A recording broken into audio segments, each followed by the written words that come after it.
मैं चिदानंद कश्यप, राष्ट्रीय महासचिव, अखिल भारतीय मनरेगा कर्मचारी महासंघ। तो सर, जैसे हम देख रहे हैं आप लोग यहाँ जंतर मंतर पे इकट्ठे हुए, किन चीजों की मांगों को लेकर यहाँ पे आए हुए हो? मनरेगा, इसका पूरा नाम है राष्ट्रीय ग्रामीण महात्मा गांधी राष्ट्रीय ग्रामीण रोजगार गारंटी योजना। ये दुनिया का सबसे अद्भुत योजना है और सबसे विस्तृत योजना है। इसके कार्यान्वयन का भार हम मनरेगा कर्मियों के कंधों पर दिया गया है। इस योजना के कारण आज गांव में, देहातों में लगभग 70% लोग जो अपना घर बार छोड़कर पलायन करते थे, उसे रोकने का काम किया। गांव के समृद्धि के लिए, विकास के लिए सतत योगदान जो पिछले 70 वर्षों में नहीं हुआ, वो ये 10-12 वर्षों में नजर आ रहा है। मनरेगा के सफल कार्यान्वयन के लिए 1000 से अधिक बार संशोधन किया गया, लेकिन खेद है जिसके कंधे पर यह भार है, उन मनरेगा कर्मियों के पारिश्रमिक और उनके अन्य सुविधाओं का कोई ख्याल नहीं रखा गया। एक भी संशोधन उसके लिए नहीं किया गया, जिसके कारण आज बहुत से मनरेगा कर्मी, खासकर रोजगार सेवक जो हैं, भरी जवानी में मौत को प्राप्त हो रहे हैं। बहुत से असाध्य रोगों से ग्रसित हो गए हैं और उनके उचित उपचार के लिए भी पैसे नहीं है। अस्पतालों में वो छटपटा रहे हैं और जीवन और मौत से जूझ रहे हैं।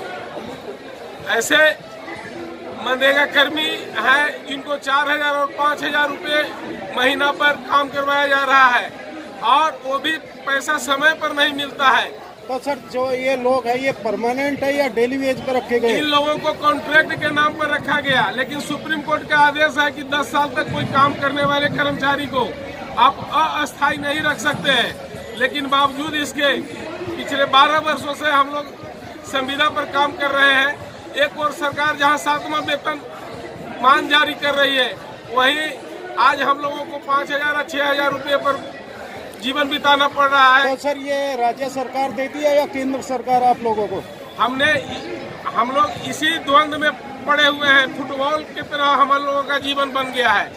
जब मैं राज्य सरकार से मांगा कि हमें न्याय मिले, हमें पूरी पारिश्रमिक कम से कम जो न्यूनतम मानदेय 24,000 रुपये वो भी दिया जाए, उन्होंने कहा कि आप केंद्रीय योजना से संबंधित है और केंद्र सरकार ही इस पर कुछ डिसीजन लेगी। तो इसीलिए मैं यहाँ दिल्ली में केंद्र सरकार से बात करने आया, तो यहाँ हमारे मंत्री माननीय नरेंद्र सिंह तोमर जी, ग्रामीण विकास मंत्री से वार्ता हुई, अन्य पदाधिकारियों से वार्ता हुई। उन लोगों ने हमें बताया कि आप यहाँ बेकार में आए हैं। केंद्र का काम है योजना के कार्यान्वयन के लिए पैसा देना और आप लोगों के पारिश्रमिक और अन्य खर्चों के लिए 6% कंटीजेंसी हम दे सकते हैं। इसका कार्यान्वयन तो राज्य सरकार करेगी। तो मैं ये जानना चाहता हूँ केंद्र सरकार से कि 1035 संशोधन से अधिक बार इसमें चेंजिंग किया गया है मनरेगा में। एक भी चेंज जो है, एक भी परिवर्तन या संशोधन राज्य सरकारों ने नहीं किया है। जो भी संशोधन होते हैं केंद्र के द्वारा होते हैं, तो हमारे पारिश्रमिक के लिए संशोधन क्यों नहीं होते? यानी कि जब सैलरी की बारी आई तो कह रही राज्य सरकार करेगी और जो संशोधन है वो केंद्र सरकार कर देती है। संशोधन केंद्र करते हैं, हमें यही नहीं पता चल रहा है कि हम किसके कर्मचारी हैं। तो अब सर, अगर ये आपकी मांगे नहीं मानी गई, जैसे आज आप मिलकर आए, अपना विज्ञापन भी वहाँ पे दे के आए और मैं देख रहा जगह जगह से लोग यहाँ पे आए हुए, तो इसके आगे आपका कदम क्या रहेगा? फिर हम लोगों ने तय किया है, अगर सरकार हमारी बात पर गौर नहीं करेगी तो सबसे पहले कल राजघाट, चूंकि ये महात्मा गांधी राष्ट्रीय ग्रामीण योजना है, बापू के नाम पर योजना है, जब केंद्र सरकार ठुकरा रही है, जब राज्य सरकार ठुकरा रही है, तो मैं बापू के समाधि पर जाऊंगा और चीख चीख कर वहां मैं गुहार लगाऊंगा कि मैं करूं तो क्या करूं। और मेरा अगला कदम यही होगा, क्योंकि हम लोग इतने कमजोर स्थिति में पड़े हुए हैं कि हम लोग कोर्ट में भी नहीं जा सकते हैं। सुप्रीम कोर्ट के लिए बहुत खर्चा होगा और जिसको खाने के लिए लाले हैं वो क्या कर सकता है। इसलिए अभी कल 2 फरवरी को मैं राजघाट पर अपने साथियों के साथ बापू के समाधि को श्रद्धांजलि देने जाऊंगा और वहां से आगे गुहार लगाऊंगा। अब मैं देखना चाहता हूं कि राज्य सरकारें हमारी सुनती है या केंद्र सरकार, चूंकि आज उन्होंने बजट में 60,000 करोड़ रुपए का अमेंडमेंट किया है, जो कि अब तक की सबसे बड़ी राशि है। बावजूद इसके हम लोगों के लिए वेतन का उसमें कोई विधान नहीं दिए हैं। ये हम लोगों के लिए बहुत ही दुखद है। Thank you.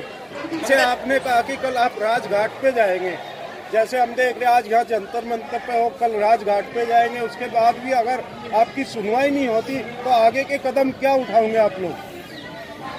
हम लोग अपने देश से बहुत प्रेम करते हैं, इसलिए कोई ऐसा काम नहीं करेंगे जो देश विरोधी हो। लेकिन अगर कल सरकार हम लोगों के लिए कुछ घोषणा नहीं कर पाती है, हम लोगों को उचित न्याय नहीं मिलेगा, तो मैं अपने हजारों साथियों के साथ एक निर्धारित समय पर आत्मदाह की घोषणा करते हैं।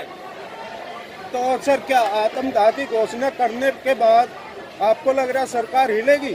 सरकार हिले न हिले, मैं जानता हूं हमारी कुर्बानी व्यर्थ नहीं जाएगी। उन करोड़ों संविदा कर्मियों के लिए मैं आवाज बनूंगा जो आज घुट घुट कर जीवन जीने के लिए वो विवश है। Thank you. भारत माता की न्यूनतम मजदूरी का जारी करो, जारी करो, जारी करो। हमारी बातें पूरी करो, पूरी